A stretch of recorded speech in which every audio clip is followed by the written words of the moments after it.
Maintenant que vous savez c'est quoi un taux, vous allez être capable de comparer des taux. On va faire 2 exercices ensemble.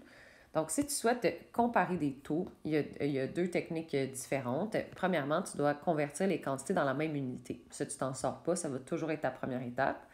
Par la suite, il y a 2 méthodes. Soit tu fais la méthode du dénominateur commun ou la méthode du taux unitaire. C'est vraiment comme tu le souhaites. Donc, on regarde ça ensemble. Donc ici, j'ai Tristan qui prend 40 minutes pour courir 100 hectomètres. Lucas court à un rythme de 10 minutes par 2000 mètres. Et Geneviève a couru 20 km en 1h30 minutes. Détermine qui court le plus vite. Donc en ce moment, c'est difficile de savoir qui court le plus vite parce que ils n'ont pas toutes la même distance. T'sais, lui, Tristan, c'est 100 hectomètres, Lucas, c'est 2000 mètres, Geneviève, c'est 20 km. Fait que c'est difficile de les comparer parce qu'ils n'ont pas toutes la même distance. C'est pas les mêmes unités de mesure. Le temps non plus n'est pas pareil. Il n'y a rien qui nous aide à être genre, ah, je suis certain que c'est Geneviève ou je suis certain que c'est Lucas. Fait que la technique, en premier, on va convertir les quantités dans la même unité. Donc, le temps, Tristan, il a été donné en minutes. Lucas, c'est en minutes. Puis Geneviève, c'est en heures et minutes. Fait que ce que je vais faire, c'est que je vais toutes les mettre en minutes. Ça va être plus simple après ça de les comparer. Et même chose pour les distances. Donc, Tristan, c'est en hectomètres. Lucas, c'est en mètres. Et Geneviève, c'est en kilomètres.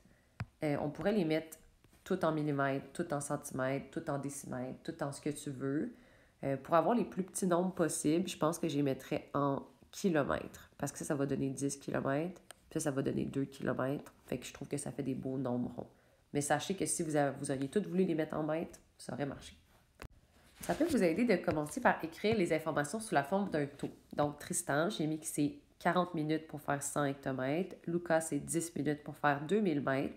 Puis Geneviève, je l'ai remis un peu en ordre parce que j'avais mis le temps sur la distance, le temps sur la distance. Donc, je vais mettre encore une fois le temps sur la distance. Même si ici, c'était écrit la distance en premier et le temps en deuxième. Pour pouvoir les comparer avec les autres, j'ai mis le temps sur la distance.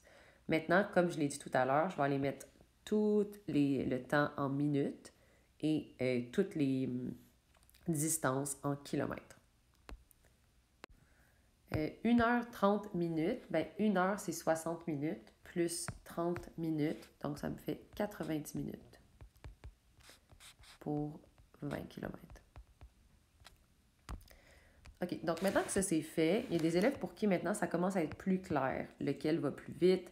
Donc je sais que Tristan, ça y prend 40 minutes faire 10 km. Lucas, ça y prend 10 minutes faire 2 km. Puis Jen, ça y prend 90 minutes faire 20. Donc, qui va le plus vite? Bien, il y a 2 techniques différentes qui fonctionnent.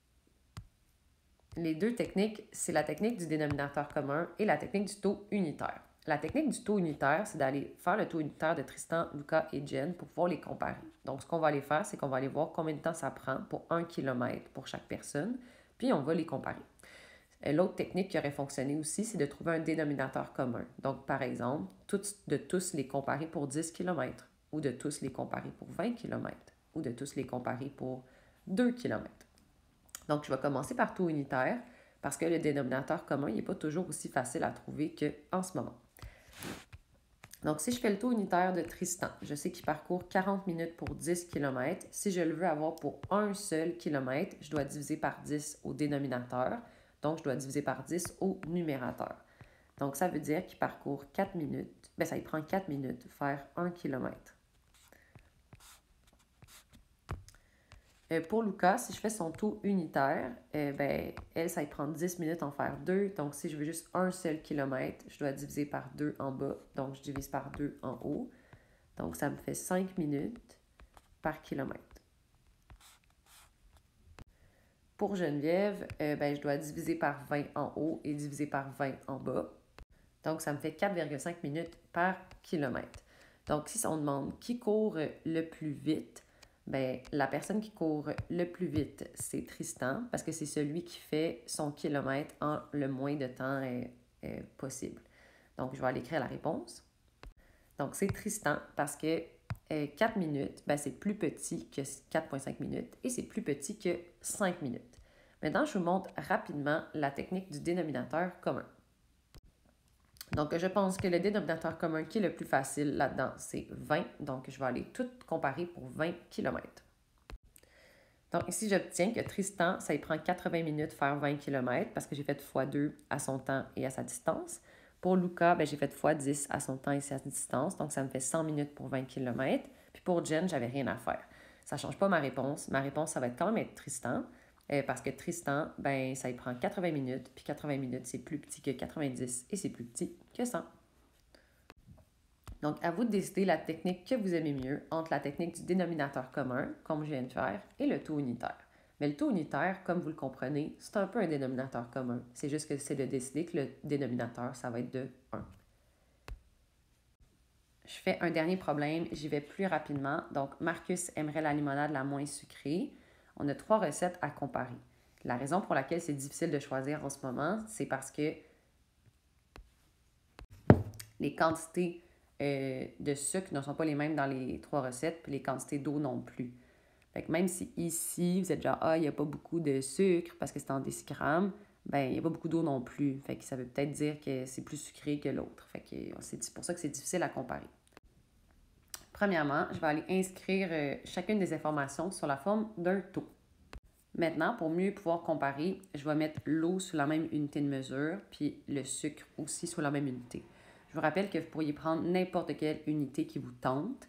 Par exemple, vous pourriez tout mettre en litres, tout mettre en millilitres, tout mettre en centilitres. C'est vraiment comme vous le souhaitez. Moi, je pense que je vais aller tout mettre en millilitres, tiens, pour ne plus avoir de nombre à virgule ici. Puis pour les grammes, pour le sucre, en fait, quand je regarde ça, je pense que je vais tout mettre en grammes parce que je vais avoir seulement lui à changer. Donc, je vais tout mettre en millilitres et en grammes. Maintenant que c'est fait, ça nous permet de voir un peu plus clair. Peut d'être comme, bon, OK, ça, c'est celui qui a le moins de sucre, mais il y a aussi moins d'eau. Comment on compare tout ça? Donc, la technique, c'est d'avoir soit le dénominateur commun. Donc, trouver un dénominateur commun entre 160, 400 et 60. Moi, je ne trouve pas qu'il saute aux yeux en ce moment, le dénominateur commun. Fait que je pense que ce que je ferais, c'est que j'utiliserais le taux unitaire. Donc, je vais aller voir combien de millilitres pour 1 gramme de sucre à chaque fois. Vous auriez pu aussi les inverser. Si vous aimez mieux mettre le sucre en haut puis les millilitres en bas, vous auriez le droit. Je répète, tu aurais pu les inverser. Écrire 160 sur 1250 et ainsi de suite. Vous pouvez prendre votre calculatrice pour calculer vos taux unitaires. Puis vos taux unitaires, vous pouvez les arrondir à 2 chiffres après la virgule. Donc, ça veut dire que ici, quand je fais 1250 divisé par 160, j'obtiens environ 7,81 millilitres par gramme. Là, ce qui est apparu sur ma calculatrice, c'est 7,8125, mais je l'arrondis à 2 chiffres. Donc ici, je divise par 400 en bas, donc je divise par 400 en haut, donc ça me fait 6,25 millilitres par gramme. Et ici, quand je fais 500 divisé par 60, ça me fait 8,3 périodiques, donc c'est ça que je vais écrire, 8,3 périodiques millilitres par gramme. Donc, là, nous, ce qu'on veut, c'est la recette la moins sucrée. Il y a certains élèves qui vont avoir tendance à prendre la recette 2 parce que c'est celle qui a comme le plus petit chiffre ici. Mais je vous invite à réfléchir avec votre tête. En ce moment, on a tout pour 1 gramme de sucre. On a une quantité d'eau pour 1 gramme de sucre. Si on veut que ce soit pas sucré, il faudrait que ce soit plus dilué. Fait que ça veut dire que le moins sucré, ça va être la recette 3 parce qu'elle a le plus d'eau pour 1 gramme de sucre. Tandis qu'ici, il y a moins d'eau, ça veut dire que ça va goûter plus sucré. Donc, j'ai décidé de prendre la recette 3 parce que 8,3 ml, c'est plus grand que 7,81 ml et c'est plus grand que 6,25 ml. Donc, si je résume, parce que c'est comme la fin de mon vidéo en ce moment, quand tu souhaites à comparer des taux, tu commences par les écrire sous la forme d'un taux. Moi, je trouve que ça aide. Ensuite, tu les mets sur les mêmes unités de mesure, donc toutes les quantités, les mêmes unités. Puis ensuite, soit tu fais le taux unitaire, soit tu trouves un dénominateur commun et ça va te permettre de comparer les taux.